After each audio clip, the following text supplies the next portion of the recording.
இளைஞர் பெருமன்றத்தின் சார்பாக விடுதலை சிறுத்தைகள் கட்சியினுடைய தலைவரும்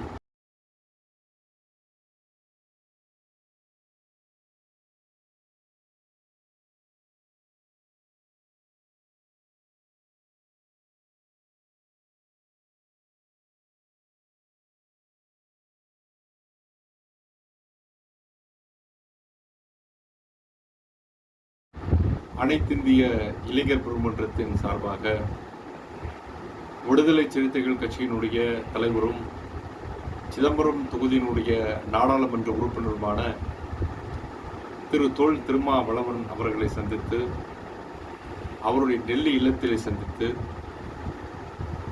கோலார் தங்கமயில் தொழிலாளர்களுடைய பிரச்சனையை பற்றி விரிவாக பேச எனக்கு ஒரு வாய்ப்பு கிடைத்தது. கோலார் தங்கமயில் 2001ஆம் ஆண்டு மூடப்பட்டது முதல் இன்று வரை அந்த தொழிலாளர்கள் சந்தித்து வருகின்ற பிரச்சனைகளை பற்றி அவர்களுக்கு எடுத்துரைத்ததுடன் கோலார் தங்கமயிலே இருக்கக்கூடிய தொழிலாளர்களுடைய குடியிருப்புகளை அவர்களுக்கே சொந்தமாக்க வேண்டும், நிலுவைத் தொகை என்ன பாக்கி இருக்கிறதோ அதை ஒரு பைசா வீதம் பாக்கி இல்லாமல் அவர்களுக்கு கொடுக்கப்பட வேண்டும் உட்பட பல்வேறு கோரிக்கைகளை வலியுறுத்தி திரு தொல் திருமாவளவன் அவர்களிடம் மனு அளிக்கப்பட்டது. திரு தொல் திருமாவளவன் அவர்கள் கனிவுடன் அந்த மனுவினை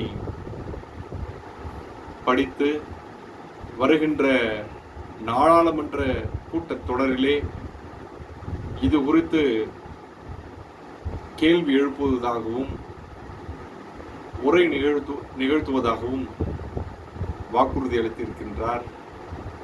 கோலார் தங்க வயலினுடைய முன்னேற்றத்திற்காகவும் கோலார் தங்க வயலினுடைய தொழிலாளர் பிரச்சனை, குறிப்பாக தங்க சுரங்க தொழிலாளர்களுடைய பிரச்சனைகளை எப்பொழுதும் இந்திய கம்யூனிஸ்ட் கட்சியும் அனைத்திந்திய இளைஞர் பெருமன்றமும் தொடர்ந்து எழுப்பும் என்கின்ற ஒரு வாக்குறுதியையும் இன்று நான் உங்களிடத்திலே பகிர்ந்து கொள்ள விருப்பப்படுகின்றேன்.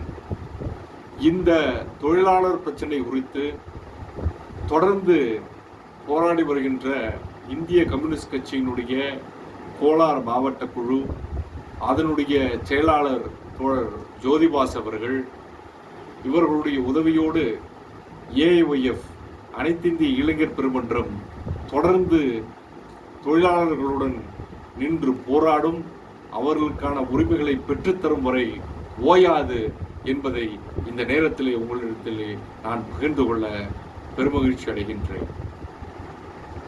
இல்லையோ அனைவருக்கும் சொந்த நிலம், அனைவருக்கும் சொந்த வீடு என்கின்ற திட்டத்தின் மூலம் இதுவரை 30,000 பேருக்கு இலவச. இப்பொழுது கேரள மாநிலத்தினுடைய சிபிஐ மாநில செயலாளராக இருக்கின்றார், இந்திய கம்யூனிஸ்ட் கட்சியினுடைய தேசிய செயலாளர்களில் ஒருவராக இருக்கின்றார். அவருக்கும் இந்த கோலார் தங்கவயலுக்கும் என்னங்க சம்பந்தம்? என்ன சம்பந்தம்? ஒரு சம்பந்தமும் கிடையாது.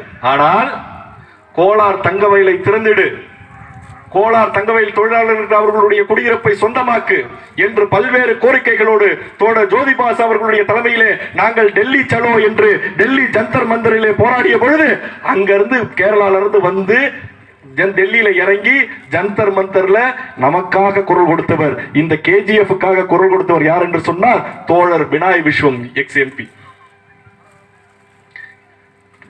எந்த ஒரு பிரதிபலனை எதிர்பார்க்காம நம்மோடு நிற்பவர்களோடு நாம் நிற்பதுதான் நாம் ஆற்ற வேண்டிய கடமை என்பதை நாம் புரிந்து கொள்ள வேண்டும்.